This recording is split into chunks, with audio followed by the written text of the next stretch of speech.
Graça e paz a todos, irmãos, amém? Irmãos, vamos dar continuidade à nossa aula. Nós havíamos parado no quarto século, né? Quando Constantino ele vira imperador, né? E ele decreta que a Igreja Católica, ela é religião oficial do Estado, né? Da, do Império, né? E com isso gera muitas conversões, né? Conversão em massa, porque agora o Império, né? Porque agora o cristianismo é a religião oficial do Império. Então isso leva muitas conversões. Mas, irmãos, como a nossa aula nós estamos fazendo de uma forma panorâmica, assim, imagina que nós estamos. Imagina que você está vendo a Praia Grande lá de cima, né? E você vê de uma ponta a Mirim, de outra ponta ali o Canto do Forte, então você vê a Praia Grande de uma forma ampla, assim, né? É mais ou menos assim que a gente está fazendo o nosso estudo. Vocês vão ver mais para frente que às vezes eu posso voltar um pouco o tempo, às vezes eu posso ir um pouco mais para frente. E agora a gente vai precisar voltar um pouco o tempo. A gente vai voltar o meio do terceiro século. Depois a gente vai dar continuidade ao quarto século. Eu vou voltar porque a gente vai falar de duas coisas que aconteceu, duas heresias, vamos dizer assim, que entrou na igreja. Uma delas é o novacionismo. E isso se deu por quê? Porque a igreja tinha. Os irmãos tinham que saber o que é a igreja, né? E por quê? Porque tinha vários pecados, né? Como que tratar dos pecados, mas no ano 250, no Império de Décio, ele dá início a uma perseguição muito forte. Matou muitos cristãos e aí criou um pecado chamado apostasia, né? Apostasia onde eles se apostatavam da fé, eles deixavam, né? No meio daquela tribulação toda para que pudesse salvar a sua vida, eles negavam a Cristo e adoravam o imperador. E com isso, eles estavam salvos. Então, que foi criado esse pecado chamado apostasia. E o que foi acontecendo? Como essa perseguição durou apenas um ano e meio, né? O império, a Edécio, né? Ele ficou apenas um ano e meio, então acabou muito rápido. Então, depois que Décio saiu, aqueles cristãos que haviam se apostatado da fé voltaram. E agora o que fazer, né? É algo bem complicado, algo muito difícil. Vamos fazer um exemplo aqui. Vamos dar um exemplo na nossa igreja. Vamos dizer que na igreja, Poder da Fé, há uma grande perseguição. Eles pegam muitos irmãos, e um deles, o irmão Luiz, pega vários irmãos, só que o irmão Luiz, de alguma forma, eles liberam ele. Apesar de bater nele, fizerem várias coisas com ele, porém liberam ele, né? De alguma forma. Porém, ele vê o irmão Raimundo sendo morto, ele vê a irmã Lília ser morta, ele vê todos os irmãos, a irmã Zilda, tantos irmãos. Só que aí o irmão Igor ele vai se apostar da fé, ele vira um apóstata e sai fora. E é muito fácil, é só você adorar o imperador. E, e o irmão Luís viu isso. E apenas os dois saíram. O irmão Luís, de alguma forma eles deixaram, e o irmão Igor, porque ele se apostatou da fé. Passado 1 ano e meio, o irmão Igor volta para a igreja, poder da fé. Aí o irmão Luís vê assim e fala: Ué, mas o que você está fazendo aqui? Eu vi o irmão Raimundo sendo crucificado e tacaram fogo no irmão Raimundo. Eu vi tantas pessoas morrendo e eu vi você saindo fora. E mesmo nós que conseguimos nos escapar, nós passamos fome enquanto você estava lá comendo, bebendo do bom e do melhor. E agora você quer voltar, né? Irmãos, vendo por esse lado é um pouco difícil. Então imagina naquela época onde a teologia deles não estava tão forte, porque não tem como a gente estudar muito tendo perseguições. Fica difícil. Fica difícil a gente entender a graça tendo perseguições. Como que vai, né, discutir sobre essas coisas? Então, como lidar?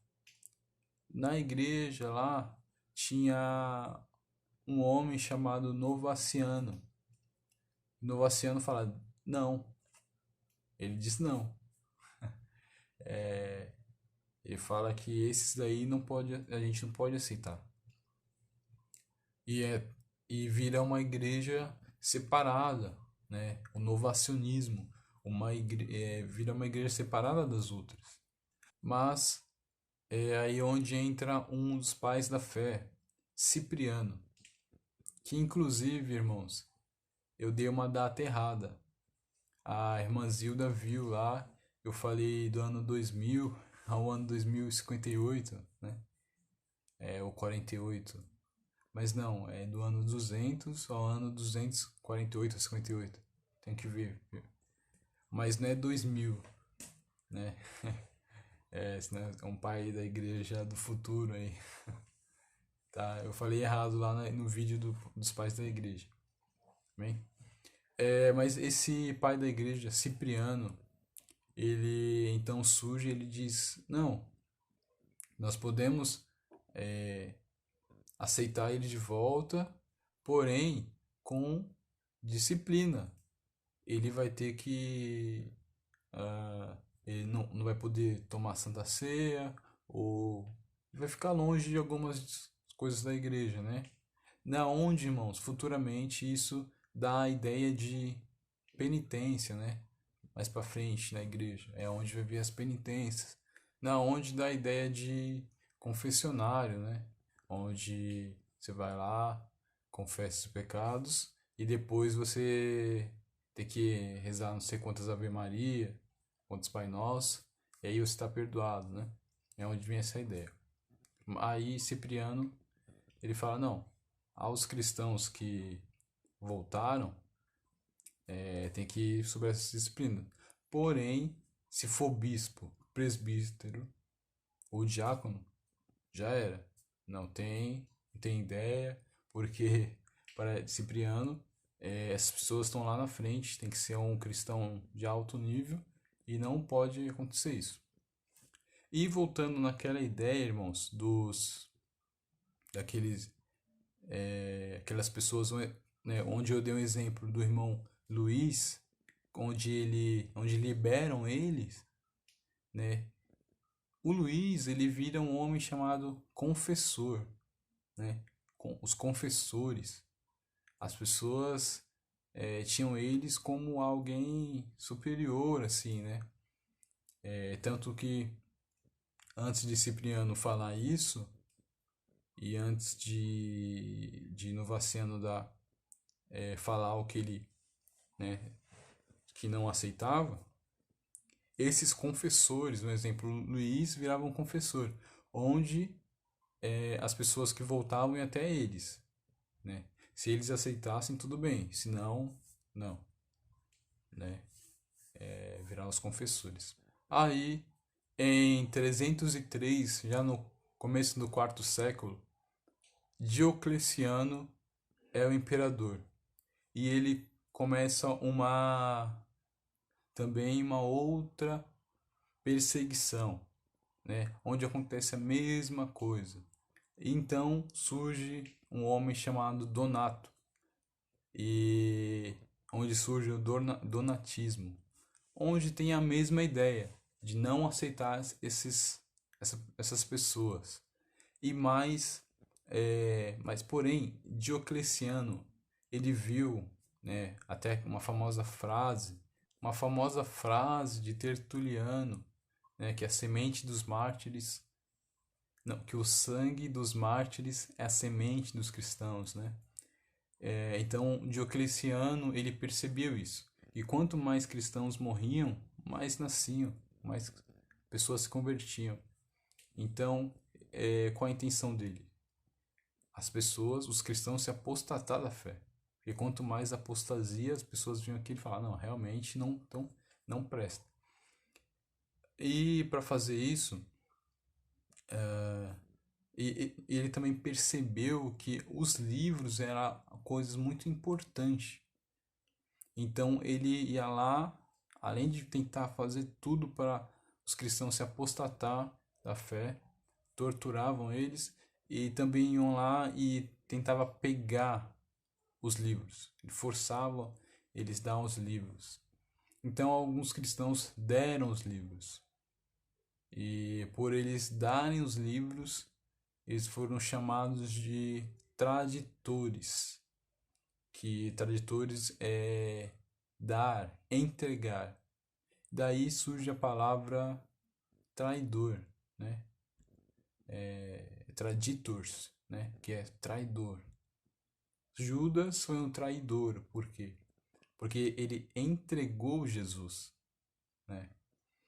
Então, essas pessoas, Donato, ele não aceitou também essas pessoas. E Donato também tinha uma outra coisa, que ele falava que se um pastor, um bispo, um presbítero fizesse algo e ele estava em pecado, ou tinha cometendo algum pecado, o que ele fez não valeu. Um exemplo, você foi um pastor, casou você, 2 anos depois descobre que ele estava cometendo algum pecado. Então o seu casamento não valeu. Você vai ter que casar de novo. Ou se você foi batizado, você tem que batizar de novo. Porque não valeu. Então ele falava isso. Mas então surge. Mais pra frente a gente vai ver. Vou fazer um outro vídeo só sobre ele. Mas vou fazer um outro vídeo sobre ele. Agostinho de Hipona. Agostinho ele combate o donaticismo, né? E Agostinho fala algo assim, ex operato.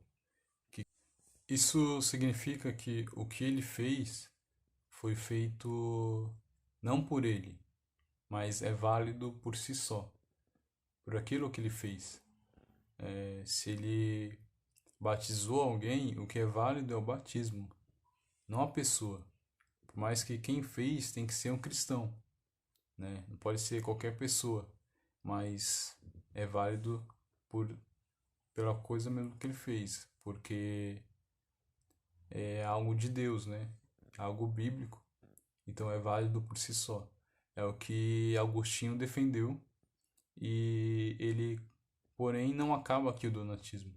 O donatismo vai acabar só lá em 411, né? Onde vão combater novamente o donatismo e vão vencer, né? Porém, é onde começa a ter conversão, obrigando as pessoas a se converter, né? Por força. É onde começa. E mais pra frente vai ter mais assim. Agora, irmãos, a gente vai ver coisas que vão levar ao Concílio de Nicéia, considerado o primeiro concílio. Por mais que teve um outro concílio lá, né? A igreja, a Bíblia mostra, né, onde eles se reúnem para fazer o concílio, porém, por algum motivo, esse daqui é considerado o primeiro, né? É, acredita-se que pelo fato daquele estar lá na Bíblia, por fato de ser muito antigo. Então esse é considerado o primeiro concílio, né, que a gente vai ver. E, e o porquê que foi feito esse concílio? Porque surge uma seita chamada gnosticismo, que eles acreditavam, até mesmo no tempo dos apóstolos já surgiu. E eu falei em outro vídeo, né, sobre o gnosticismo, onde eles acreditavam que a matéria é má, né? O espírito é bom, porém a matéria é má. E quando eles ouviram falar que Jesus era Deus, e é o Deus encarnado, eles não acreditavam, porque é impossível Deus, que é bom, virar um homem, né? Entrar na pele de um homem, porque a matéria é má, né? Então, por isso que nós temos o Evangelho de João, de Mateus, Marcos e Lucas, de uma forma, e o Evangelho de João de outra forma. O Evangelho de João, ele mostra, ele faz de tudo para mostrar que Jesus é o Deus encarnado, né? Ele começa já falando que no começo, no início de tudo era o Verbo. No princípio era o Verbo estava com Deus e o Verbo era Deus. Depois ele fala que o Verbo veio à Terra e habitou sobre nós. E em outras passagens eles falam que o que os olhos viram, né, que as nossas mãos tocaram. Então ele enfatiza muito isso porque o gnosticismo já nessa época estava muito forte. E com o passar dos anos foi crescendo mais e mais. E no quarto século, pelo fato de ter essa conversão em massa, muitas pessoas que tinham essa ideia gnóstica entrou na igreja e com muitas perguntas. Então foi surgindo boatos que começaram a falar que Jesus não podia ser Deus. Jesus era somente um homem. Ou outros falaram que Jesus veio à Terra, porém em espírito. Ele pisava na areia do deserto, porém não deixava pegadas. Por quê? Porque ele era um espírito. Porque Deus não pode virar homem. Então teve várias heresias, várias coisas. Uma delas era o subordinacionismo, né? Mais ou menos essa ideia. Porém, a ideia deles era que o pai estava em cima do filho, o filho em cima do espírito. Mas depois surge uma outra. Depois surge o monarquianismo, que é a ideia de mono, né? Que é um Deus. Porque eles acreditavam que que Deus se apresentava de várias formas, porém ele era somente um. Então, uma hora ele era pai, outra hora ele era o filho e outra hora ele era o espírito. Quem trouxe essa ideia foi Sabélio, né? Monarquianismo, mas também chamavam de sabelianismo. Então, ele dizia que uma hora Deus se apresentava como Deus, a outra hora ele era o filho. Mas a gente vê até na Bíblia que essa ideia está muito errada, né? No batismo de Jesus, a gente vê Jesus sendo batizado, o Espírito Santo vindo como pomba nele e uma voz no céu falando: Este é meu filho amado, ao qual me comprazo. Então a gente vê os três em uma mesma cena. Então isso que ele está falando está muito errado. E também, se a gente for ver, não tem lógica, porque se ele é o pai, e somente o pai, ele é pai de quem, né? E se ele é somente o filho, ele é filho de quem? Se não tem um pai, né? Então, é uma ideia muito errada. Então, por que eu falei do gnosticismo? E falei dessas duas heresias, né? Porque mais para frente a gente vai ver que eles vão fazer um concílio. E o gnosticismo trouxe várias outras heresias, que eu posso estar fazendo um vídeo só sobre elas. E mais essas duas heresias. E em Alexandria tinha um bispo chamado Alexandre. E ele dizia que o pai e o filho eram dois, porém os dois tinham a mesma essência. Porém, em Alexandria mesmo, tinha um presbítero chamado Ário. E quando ele ouvia Alexandre falar sobre isso, ele ficava com muita raiva. Ele não acreditava. Ele cria que o filho, ele falava que o filho foi gerado, o filho foi criado. Irmão, se ele e para ele confirmar isso, para ele afirmar isso, então ele está afirmando que uma hora, em um momento, Jesus não existiu. Se ele foi gerado, se ele foi criado, então um momento da história Jesus não existiu. E ele fala depois, ele fala isso e também ele fala que se Jesus e Deus têm a mesma essência, então Deus não é pai de Jesus, e sim irmão, se ele tem a mesma essência. E essa ideia de Ario foi ganhando força, e onde ele criou uma igreja separada, né, igreja ariana, né, o arianismo.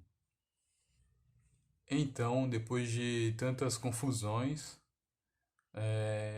em 325, Constantino ele chama todas as igrejas, todos os bispos, presbíteros e faz o Concílio de Nicéia, né? Onde entra várias ideias, né? Em discussão, em debate, mas a principal é essa, a divindade de Cristo.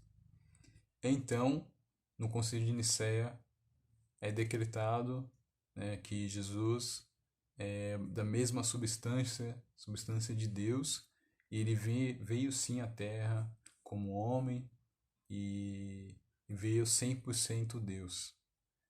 Onde surgiu a palavra homoousios, que significa de mesma substância, né?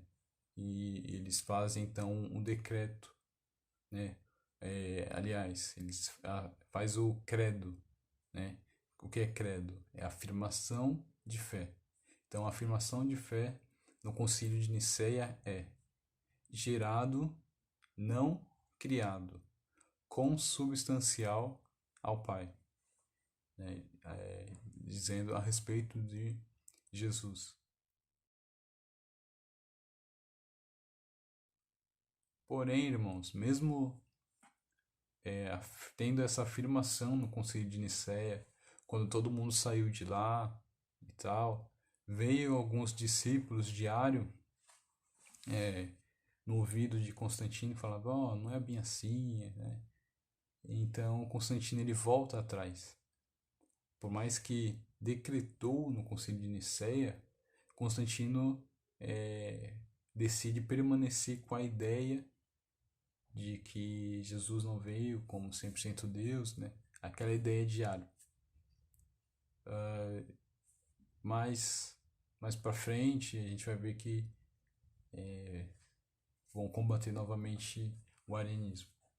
Então, mesmo assim, o arianismo continua tendo força, mas surge um bispo chamado Atanásio, né? apelidado Adão, não, apelidado Anão Negro, porque era bem baixinho, era de apenas 25 anos, e ele combate o arianismo, né? E as pessoas viam, hoje em dia, né, a teologia ela é combatida na igreja, discutida na igreja, na internet principalmente, mas naquela época a teologia era discutida nas ruas, né? Você ia comprar um pão, ia comprar alguma coisa, era discutida ali na rua. Então tinha muitas dessas discussões assim, Deus não é, né? E Atanásio ele combateu muito a favor de que Jesus é 100% Deus. Até uma ideia de que foi Atanásio, é uma frase assim, Atanasius contra mundum, né? Que é Atanásio contra o mundo, porque dizia que tem uma frase de um dos pais da igreja que ele diz que por um triz o, o mundo não amanheceu ariano, né? Mas Atanásio combateu. E depois teve além da frase, além da palavra homoousios, né, de mesma substância que Atanásio defendia, também teve homoousios, que é de substância semelhante, né? Teve essa ideia. E Atanásio também escreveu um livro, né? Um livro sobre a encarnação do Verbo. E Atanásio também afirmava que se Jesus não é 100% Deus, então nós não estamos salvos, né? Porque não tem como nos salvar se ele não for 100% Deus. E a gente vai ver que o arianismo é vencido, combatido em 381, 381, lá no final do quarto século. 5 anos depois do Concílio de Nicéia, Constantino ele vai lá em uma cidade chamada Bizâncio e ele coloca o nome dele, né, naquela cidade, onde se chama Constantinopla. E é onde, nessa região, onde eu vou falar agora sobre 3 teólogos, também chamados de os grandes capadócios. O Gregório de Nissa, irmão de Basílio de Cesareia. E esse Basílio de Cesareia, amigo de Gregório de Nazianzo. Esses dois amigos, né, Gregório de Nazianzo e Basílio de Cesareia, grandes amigos, teólogos, estudaram juntos. Os três, né, basicamente, defendiam a divindade de Cristo, né, que ele era 100% Deus, defendiam o Espírito Santo, né? O Espírito Santo também é Deus, e é onde vem a nova discussão se o Espírito Santo é Deus, né? E eles defendiam a completa humanidade de Cristo, porque eles também falavam que Jesus tem que ser 100% homem, porque senão não tem como nos salvar, porque eles, né, como outros teólogos haviam falado, aquilo que você não aquilo que não é formado, não é, por exemplo, se não for 100% homem, não tem como nos salvar pelo fato de só sermos homem. Então eles também defendiam isso. E eles também, pelo fato de que eles também eram monges, né? Só que eles eram monges do Oriente, aqueles que iam, ficavam lá durante um tempo, depois voltavam para ajudar, né? Então eles ajudavam muitas pessoas, ajudavam os pobres, faziam muitas coisas. Agora eu vou falar de dois imperadores. O primeiro, que é o é o mais assim diferente, né?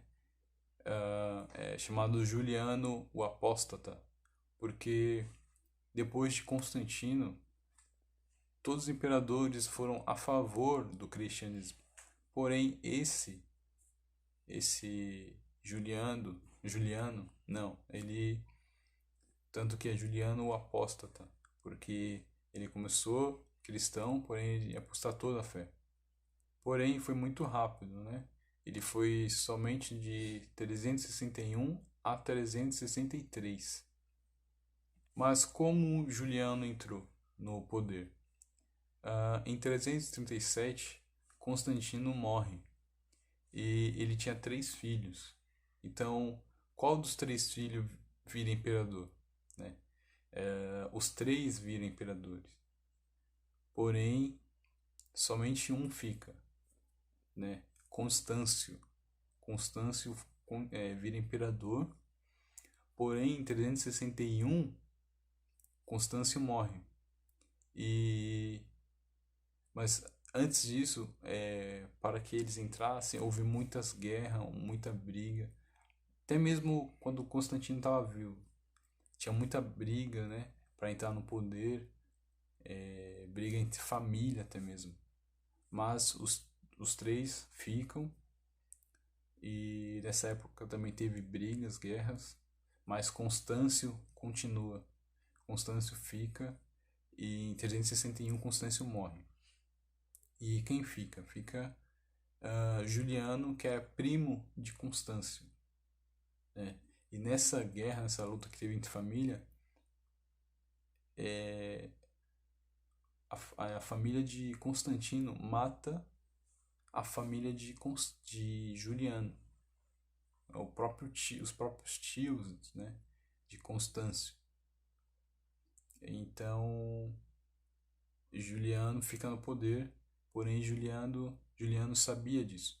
Ele veio de uma família cristã e ele nos 20 anos renuncia à fé, e ele tem muita raiva dos cristãos, porque para ele os cristãos, né, os cristãos mataram seus pais.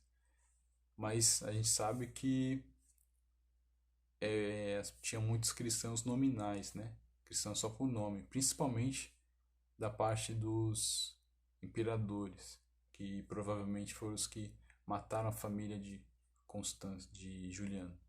Então ele renuncia à fé com muita raiva dos cristãos, por isso é chamado Juliano o Apóstata. Né? Ele apostatou da fé aos 20 anos e ele queria aquela glória de Roma novamente, né? A glória na época de Nero, né? Na época de outros imperadores. Ele queria acabar com o cristianismo. E então ele também tem uma pequena perseguição ali, porém acaba muito rápido. Alguns cristãos que salvaram a vida dele quando ele era pequeno, né? Quando Juliano era pequeno, mas mesmo assim ele não quis saber, ele quis acabar com os cristãos. E em 379 a 395, um outro imperador chamado Teodósio. Aí onde se começa a cristandade, né? Tem essa ideia, essa palavra cristandade, onde a igreja e o Estado andam junto. Aqui é onde ganha mais força, aqui é onde verdadeiramente eles andam junto mesmo. E Teodósio ele faz um outro concílio em 381, onde fala sobre a divindade do Espírito Santo, e aqui onde o arianismo é definitivamente combatido. Agora eu vou voltar um pouco, né? Como eu havia dito, né? Eu falei agora sobre alguns imperadores. Agora eu vou falar sobre um homem, um bispo muito conhecido, chamado Ambrósio, do ano 339 ao ano 397. Primeiramente, ele era um governador, né? Ele era um político lá da Itália. E nessa época iriam escolher o novo bispo, né? Então estava tendo reuniões, muitas discussões. E Ambrósio ele era um homem de muita, falava muito bem, ele era um homem muito culto, estudava bastante, era um político, assim, era um político lá daquela época. E ele foi lá nessa reunião e ele dá um discurso, né? Fala algumas coisas. E a história diz que uma criança, no meio da multidão, grita: Ambrósio para bispo, Ambrósio para bispo. E nisso todo mundo começa a falar também Ambrósio para bispo. E ele fica assustado com aquilo, né? Ele não quer. Até porque, irmãos, nem cristão ele era, né? Nem cristão ele era. E alguns até dizem que ele tentou várias coisas. Depois de um tempo, ele chamou mulheres para ir na casa dele, né? Concubinas, prostitutas, para as pessoas verem que ele não era uma boa pessoa. Mas mesmo assim o povo queria, ele queria. E acontece algo muito inesperado. Em apenas 8 dias ele foi batizado, depois ele virou presbítero e bispo, em apenas 8 dias. Mas, irmãos, não se sabe muito bem o que aconteceu, porém, esse Ambrósio ele se converte verdadeiramente. Ele vira um bispo, e ele leva muito a sério, ele começa a estudar ali a Bíblia, estudar mais, ele começa a entender muito, ele virar um homem de muita oração, e de muito entendimento. E ele também era muito também corajoso, porque na época dele era o imperador Teodósio. E tem uma vez que esse imperador ele vai e mata muitas pessoas, né? Em uma guerra lá. E um ou 2 dias depois de haver matado aquelas pessoas, ele vai entrar na igreja. E Ambrósio não deixa. Ele falou: ó, aqui na igreja você não entra. Com essa mão cheia de sangue, você não entra, né? E realmente ele não deixa entrar. Ele virou um grande pastor, né? Ele foi dando mais organização aos cultos. Ele criou vários hinos, né? Lá a gente vai ver que Augustinho ele ouvia os hinos dele. Ele foi um grande pregador, né? Ele chegou muito perto do conhecimento da graça, assim. Como eu falei, o Augustinho, né? Aquele que eu vou falar mais pra frente, Agostinho de Hipona, ele ia lá ouvir as pregações dele, ouvir os hinos dele. Muitas pessoas iam ver as pregações dele. Isso, né? Não se sabe como ele virou um cristão assim, né? Porque foi muito diferente dos outros, mas o que aconteceu. Agora a gente vai falar sobre um outro homem muito conhecido também, chamado Jerônimo.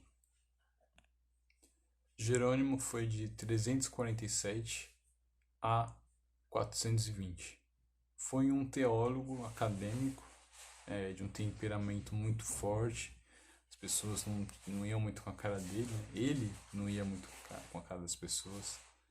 Ele chegava até a dizer que ele era bem ignorante mesmo.